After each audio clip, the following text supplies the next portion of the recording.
Another day, another dollar. Here we go. Interhag. Into these things happening by or from Parmenian most loyal Fidissimus, he accepted or received letters. He's the most loyal of his purpuratum. These are the people that wear purple. They're like court attendants. And we're taking it from Greek into Latin here. And this is the term they use in Latin. Purple-clad attendants. In which letters, quibus, he denounced or announced to the king, to Alexander, a reported command. Nay, commiderate. Don't trust your safety, and trust your safety to Philippo in the dative. Mille talentus. With 1,000 talents by Darius, and the spay with the hope of nuptials to your sister, to Darius' sister, so marriage, nuptials with his sister, and this reported in the letter as well, essay, reported a statement. He was corrupted, so Philip must have been corrupted by 1,000 talents and the hope of marriage to Darius' sister. Anyway, animo, in his mind, a huge solicitude, a huge anxiety of the letter. It incarcerated, it struck into his animus, into his heart, you might want to say, and into utrem quem partem, whichever part, either fear or hope, subicerated.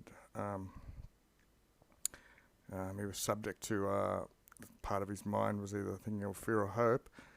Quid just means whatever. So he was pensabating. He was weighing up all these things in the letter with secret estimation, with his secret calculations of who we should trust, I suppose. To drink, bibere, persevere. Should I continue? Takes infinitive. Should I continue to drink? Knowing that if venenum, if poison is datum, has been if poison's been given into this drink, nay quidem, and not even unmerited or undeservedly, should anything happen, quid again, means something or anything. So if I should drink, and something should happen, should it seem to have happened, vidabator even isse, where it turned out that I was undeserved of this, should I damn my medic's the trust of his medic or his doctor? So these things are going on in his head. It looks like, should I continue to drink so that if poison's been given, then and something should happen?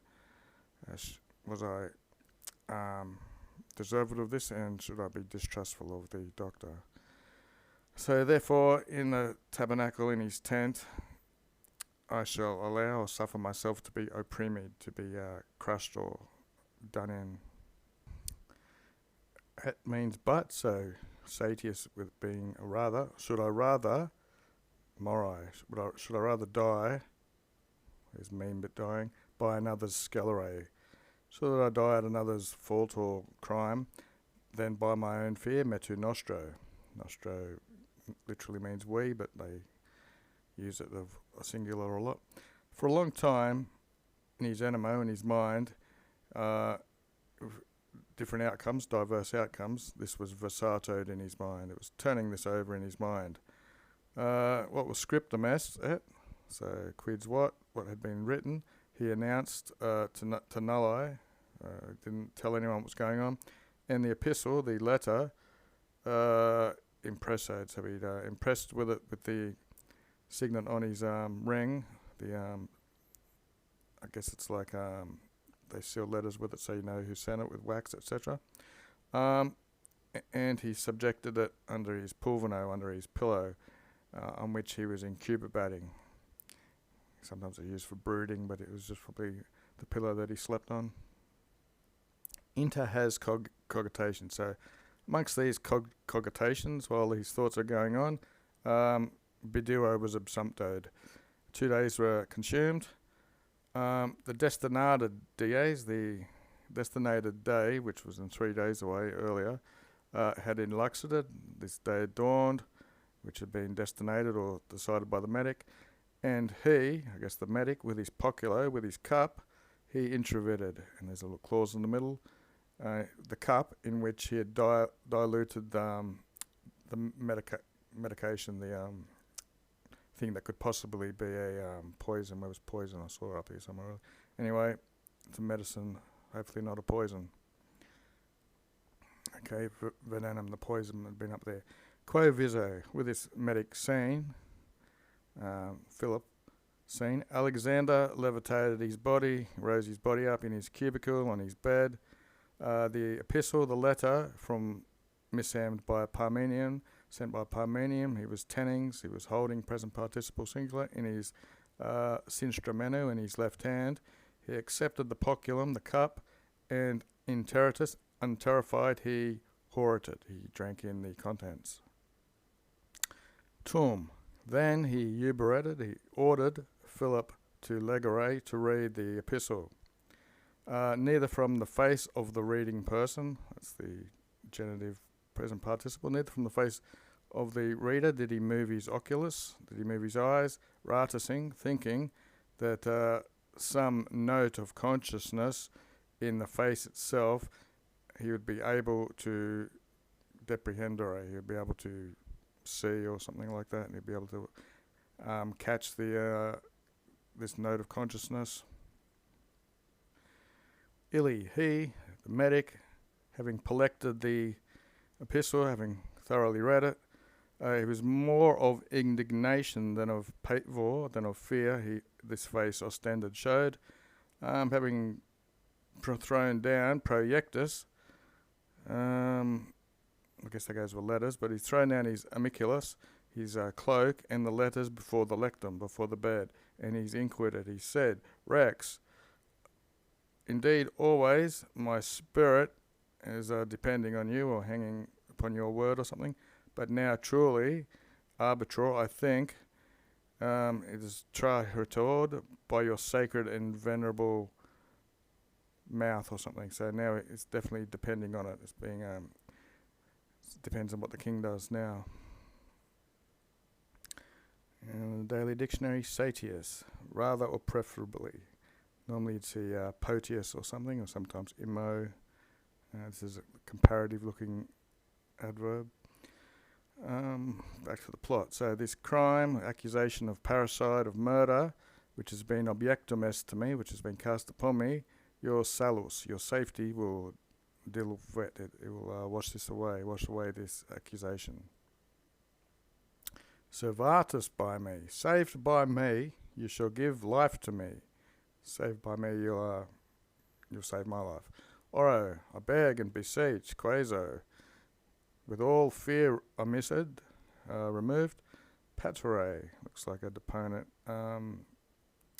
imperative. Allow this medicine to be insipid in your veins, to be conceived or to grow or accepted into your veins. So allow it to do its course.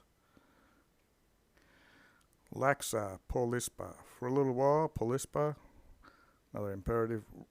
Loosen your mind, be calm in your mind, which untimely, intempesta, there's that bit of temper, which means time. So untimely, this solitude, which your friends, obviously fidels, loyal, but troubled, have sedulously given him this solitude. They've turbanted, they've confused his animum, his mind, with this solitude. Okay, with these anxieties. Okay, solicitude, I think it's solitude. Anyway, not only non modo did this voice, these words, secure, but even the king happy. These words made. So, haec vox, this voice, these words made the king secure and even happy, and plenum, and full of spe bona, of good hope. Idique, and so he inquits, he says, Si die, if the gods, vocative Philippus, Philip, had permitted it to you, quo modo, in how, Maxime especially, you would have wanted to test my animum, to test my mind, assuredly, perfecto, you would have wanted it in another way. I guess if he was a poisoner, he would have wanted something different. But even certain than expertus, than you've experienced, ne quidem, you would not have chosen this, but certain. So in English, the whole line is, Philip, if the gods permit it to you, if you were testing my mind, you surely would have wanted something else, but now things are a lot better than what they could have been, and there's a reason here. Heck, this epistle having been accepted, he's taken and read this. Nevertheless, I bibide, I drank what you have diluted, what you have mixed together. Et nunc crede me, and now believe me, not less for your own trustworthiness than for my safety, this anxiety. So, having hake this way, Elocutus, having spoke this way, he offered his dextram, his hand, to Philippus, to Philip. Caterum, but such force there was of the medicine which Secundus unted, which followed, it adjuvanted, it helped this incrimination of Parmenion. For the spirit was interclusus, shut off very arte, very tightly in its course as it was meabating along. Nec Philippus, neither did Philippus omit anything untested, so he tried everything. He had moved it to the corpore, to the body, he moved fomenta, hot things, hot lotions apparently. He to the, when it was numb, he was tormented, now of food, now with the odour of wine. So now he tried to stir this numbed body with the odour of food and then of wine. Nunc and nunc correlatives. Excite of it, that's what they were doing, was trying to excite the torpentem body of the king. Atqui, and usually before a vow, but you see it in other cases. Now, first, he sensed him to be compos mentis, sound of mind. Now, of his mother and sister. Now, of such a victory which was ad propinquiting, which was coming soon or approaching. He did not desist to admonere, to give him advice and memories concerning his family and of the victories he would soon have.